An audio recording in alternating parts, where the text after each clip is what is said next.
What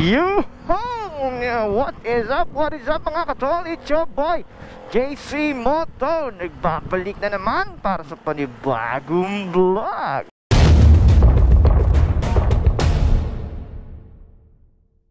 Ayan mga katol, it's nice to be back. And for today's vlog ay may papakita ako sa inyo naman nakakaiba. Madalas kasi yung mga motovloggers, aspiring vloggers, lagi silang tumutulong sa mga rider, lalong-lalo na sa mga kapatid nating mga food courier, yan, mga Grab, Lalamove, Food Panda, yan.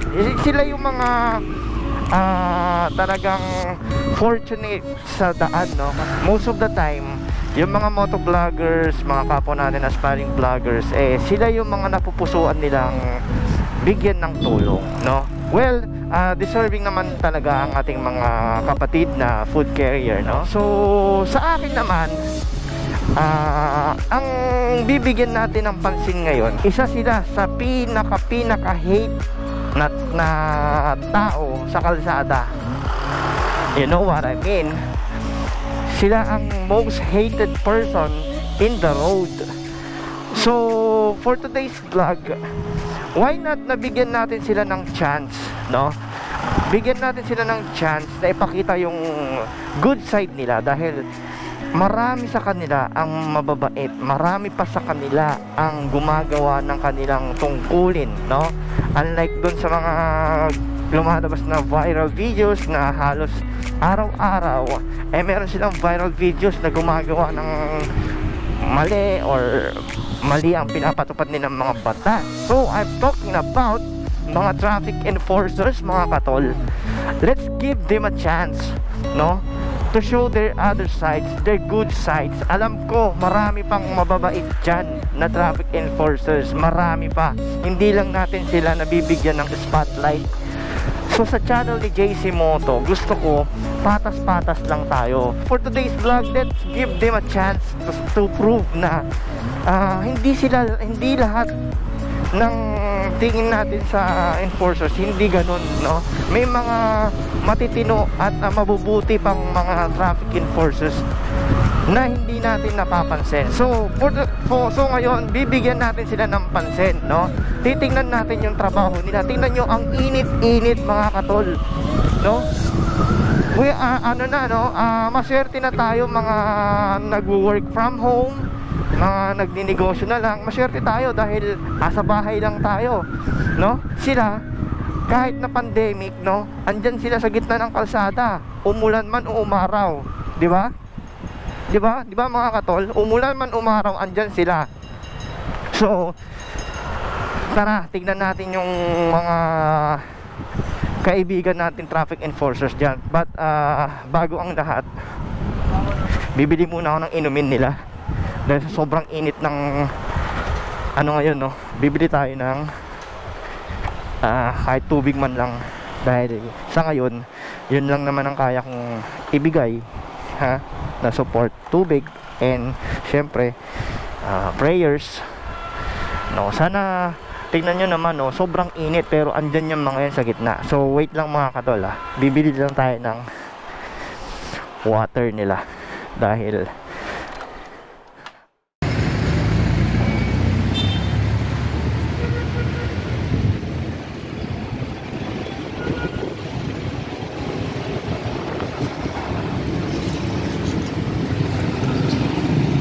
ganyan ang traffic enforcer.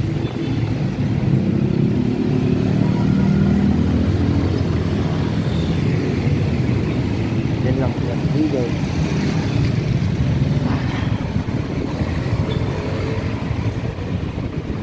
So, tingnan nyo naman yung mga tropa nating MTPB, no? Sa sobrang init, no? Sobrang init pero andyan sila sa gitna. Well, kasi yan din naman talaga ang trabaho nila. First is to guide the motorist, no, at i-mando nila, no, sa tamang way, no. And syempre, nandiyan na rin, kasama na rin sa trabaho nila yung manghuli, no, ng mga pasaway. Dahil aminin naman natin mga katol na madaming motorista na pasaway, no? Most of them mga riders, no? Oo, aminado ako, minsan naging pasaway din ako, beating the red light, disregarding the marking lane markings, yung mga simpleng ano, 'di ba? Sila gusto lang nilang i-correct, no? Kaya mayroon silang mga pinapara dahil nakagawa sila ng tawag dito, nakagawa sila ng violations, no? So andito lang tayo sa gilid, titignan lang, oobserbahan lang natin tong ginagawa nila, 'di ba? So yan, so yung mga ganito, kung wala yung mga, tingin nyo, kung wala yung mga traffic enforcer, may magga-guide ba sa kanila ng ganito? Dahil ang daming ang daming pasaway na motorista eh. Kahit naka red light, nag-go. Kaya nagkakaroon ng mga aksidente, no? Tsaka nagkakaroon ng buhol-buhol na traffic, no? Dahil kahit may borderline, lumalagpas sila sa mga borderline. So, yun mo. Ayan. Ayan. Pag may pasaway dyan, huli talaga dyan. Dahil itong 1 month ko na silang minamatyagan mga katol, no? Talagang hindi sila nagpapabaya sa tungkulin nila mga katol. So ayan,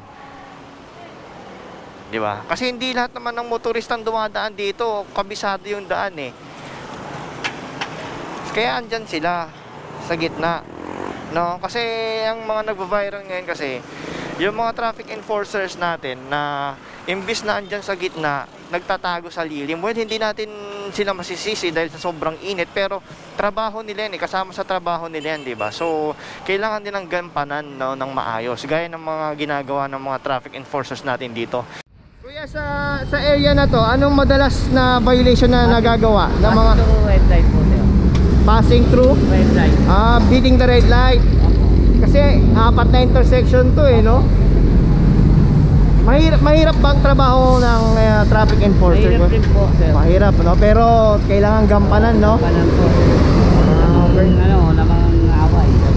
Ano po? Lamang sa mga Oo, tapos alam mo ba na kayo ang most hated person sa kalsada, di ba? Opo. Dahil nga, syempre, hindi naman lahat ng tao nakakaunawa. So, kayo na lang yung mag-a-adjust, no? Kailangan yung unawain, no? Kahit sila, wala tayong magagawa eh. Ano nila yun eh. Kaya kung babaan na lang natin kung ano yung dapat gawin natin. So, pagbigyan po o ano. Pwede mong pagbigyan or depende kung paano siya makipag-usap, no? Kung arrogante, no? Kasi totoo naman eh, hindi mo naman sila paparahin kung wala silang violation, di ba? Pero may mga nagva-viral kasi, kuya, na video na kahit walang violation, bigla-bigla na lang lumalabas yung traffic enforcer, paparahin ka, bibigyan ka ng violation kahit wala naman. Totoo po ba yun? Hindi naman po totoo yun. Hindi ka naman paparahin ng traffic enforcer kung wala kang violation.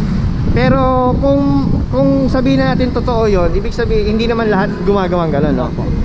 Kasi may mga videos tayo na lumalabas, kuya, na yung mga traffic enforcer, imbis na nandyan sila sa gitna ng kalsada, nagga-guide at nagmamando, andun sila sa may silong, nagtatago. Or, ang ginagawa nila is, aabangan ka na lang nila doon. Parang hinihintay nyo na lang sila na makagawa ng violation, tsaka nyo sila uhuliin. Kaya kayo nababansagan na yung nga, no? Huwag kang ma-offend sa akin, kuya, dahil ito ay base lamang sa mga comments and sa mga... Meron naman po sa gitna, tapos meron naman po sa gilid. Kasi karamihan po lahat, pag gumagawa sila ng violation, tumatakbo po. Tumatakbo, kaya... kaya... So, ganun yung isang reason kung bakit may mga nakaabang doon sa dulo. May nasa gitnaan naman. May nasa gitna, may nasa dulo. Kasi, yung ibang mga motorista or riders na pasaway, pagka nahuli, tumatakbo. Kaya mayroon nakaabang sa may dulo na in case magharang. So ayun mga katol, no? Isa yun sa reason kung bakit yung iba ay nandun sa dulo at nag-aabang. Pwede naman sila makiusap. Pero lahat yung pagbibigyan naman sila. So sabi nga ni kuya, lahat naman na pagbibigyan, parang yan di ba? Kasi pag walang traffic enforcer dyan sa gitna, magkakabuhol-buhol to eh. Di ba? Pag meron po bantay,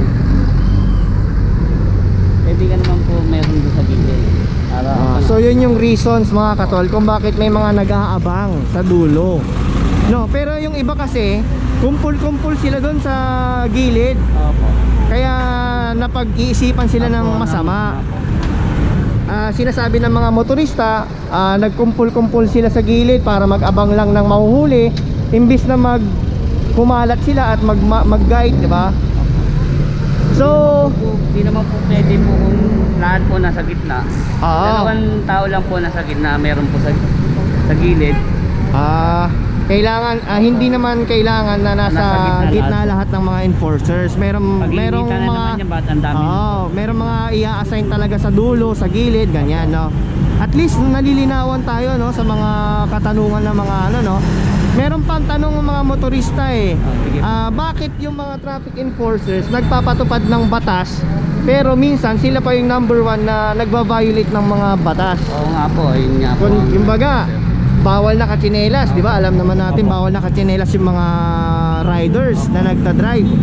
Pero bakit yung mga enforcers walang helmet, minsan nakatsinelas, ang masaklap doon, kuya, naka-uniforme pa. Kaya na mas lalong napapasama. Kung nabibidyoan na po nila, tapos ipasa rin po kay Yorme para makita ni Yorme sila po gumagawa ng batas na bakit ganun sila naka-tsinelas at naka-uniforme pa at walang helmet.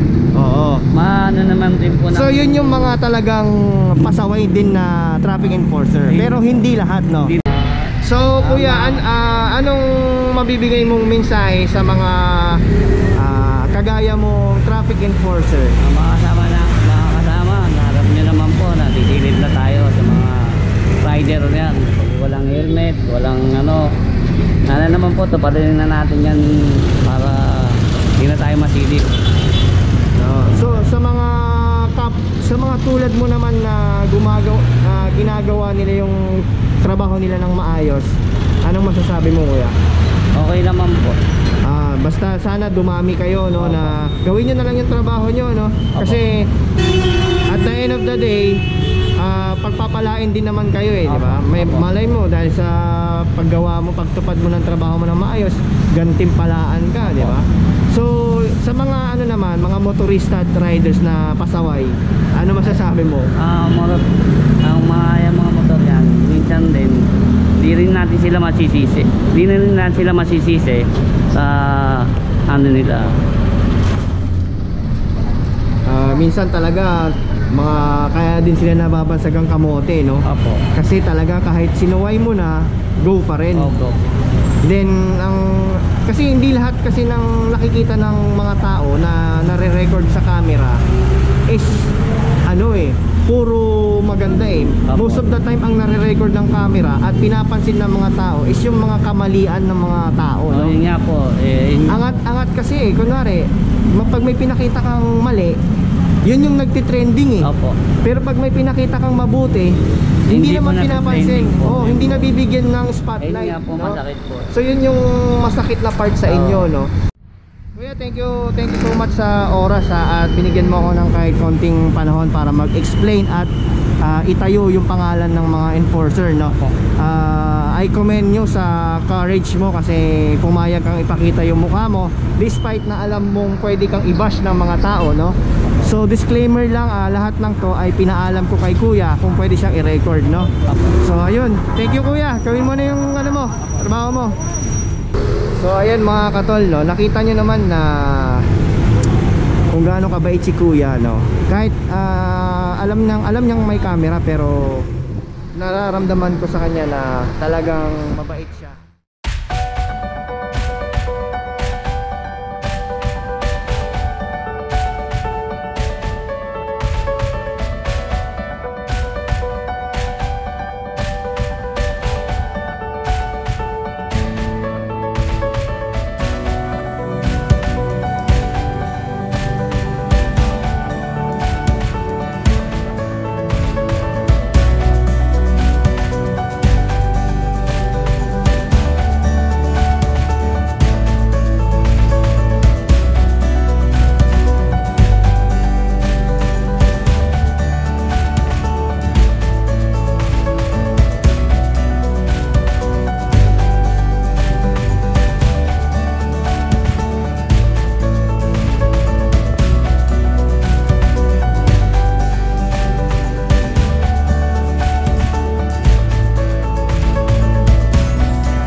papano sa konting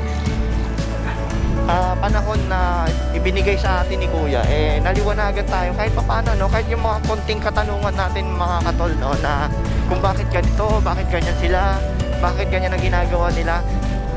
Sana kahit paano, kahit konting-konti, naunawaan natin sila, no? Dahil sabi ko nga, hindi po tayo bias. Kung sino yung mali, sino yung tama, yun ipapakita natin, no? Pantay-pantay lang po tayo dito sa mga ginagawa ko, no? Ako honestly mga katol, isa ako sa mga kamote, no? I'm not proud at hindi ko pinagmamalaki. Sinasabi ko lang sa inyo na isa akong kamote rider dati. Pero nung na-realize ko na kailangan kong sumunod sa batas trapiko, batas kalsada, pinipilit ko, well, hindi ko sinasabing perfect ako, pinipilit ko lang na itama kung ano man yung mga mali na nagawa ko, no? Like, mga gumawa ng violation sa kalsada, ayan, pilit ko iniiwasan yon na sana hindi na ako makagawa ng violation. Dito ko natatapusin ang aking vlog. And marami pa po akong ilalabas na magandang content at informative regarding pa rin sa kalsada. So, huwag nyo sanang kalimutang mag-like, comment, and share. At mag-subscribe na rin po kayo sa aking YouTube channel bilang suporta po pa kay JC Moto. So, ayan mga katol, no? Disclaimer lang mga katol sa mga nanonood na hindi ko po ito ginawa dahil hindi ko po ito ginawa yung content na to dahil sa side ako ng mga enforcer, no? Kung ano po yung mali at kung ano po yung tama, yun lang po ang pinapakita ko. Wala po akong pinapanigan. Pero personally as a person, as a vlogger, a motovlogger, tayo po ay sumusunod sa batas kalsada, no? Tayo po ay against sa mga tiwaling enforcer, tiwaling mga naka-uniforme, no? Ayoko na mag-mention, pero tayo po ay against sa mga ganyang maling gawain, no? So hanggang sa muli, ito po si JC Moto. At huwag niyong kalimutang mag-subscribe at i-hit yung notification bell. Alright? Thank you mga katol. Bye-bye!